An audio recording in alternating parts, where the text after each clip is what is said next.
Reiner has to hurt people who for the first time truly loved and valued him, and serve those who despised him since childhood just because he was born.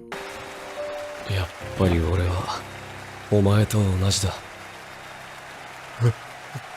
どうか私と共に力を。 Unlike Eren, Reiner has no mother who would actually love him for just being born. No one loved Reiner. Even a mother saw in him a weapon with the help of which she would get the status of Marlian. It's not surprising that Reiner wanted to marry Historia for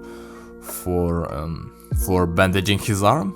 She's literally the first who showed concern about Reiner. This is hilarious and tragic at the same time. Reiner, Bertolt and Annie are in some twisted sense a parallel to Eren, Armin and Mikasa. Eren fights for the right to have freedom for every human being, and Reiner fights for Eldian human rights. They have always been the protagonists on either side of the coin. Reiner has a heroic soul, but not heroic deeds. He runs away, however not from physical danger. Reiner flees from shame and disgrace. While disarming Marco, he behaves like a leader, like a warrior, but seeing the consequences of his actions, Reiner's soul again flees from his inner human feelings. Having kidnapped Eren, Reiner was trapped. He can no longer escape the shame of breaking the wall and killing Eren's mother. After all, Reiner is not a psychopath like most world leaders, who with a calm face are capable of sending thousands of military personnel to die for dubious ideas that will make rich people richer and influence people more influential. After Reiner's confession,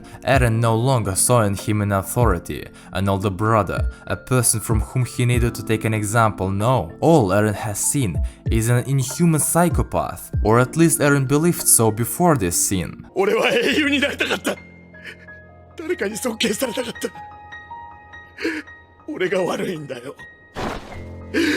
お前の母親が巨人に食われたのは俺のせいだ。 Reiner no longer runs away from responsibilities, doesn't run away from a sense of shame. Reiner embraces this feeling with all his heart. Now, he is not afraid to be condemned. He wants to be condemned. Later, Eren discovers that Reiner had a choice. The wall should have remained intact, but Reiner's sense of heroism prevented this from happening, the sense of heroism that Eren also has. Annie and Bertolt wanted to escape back to their homeland, but Reiner didn't give up. He moved forward. Paradis soldiers didn't want to act according to Eren's plan, but they had to.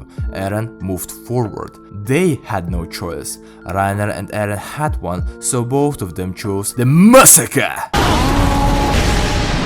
Reiner's humanity kills him and makes him stronger at the same time. Wanting to become a hero his entire life, Reiner didn't act like a hero. Now he wants to die in peace, but cannot because he's too busy being a hero. After Eren's attack, Reiner's goals changed slightly. All he wants now is to save Gabi and Falco, and the rest is secondary. Each of them believes that they can change the world. In any other story, Eren and Reiner would be the chosen one. However, they have been losers since childhood. They managed to get strength by pure chance. Eren received it from his father, and Reiner on the recommendations of Marcel. Since childhood, Reiner was the weakest, and even at the moment of the second attack on Paradise, Reiner remains the weakest titan. Only Pieck is weaker than him, but despite this, he moves forward. We are all sometimes Reiner.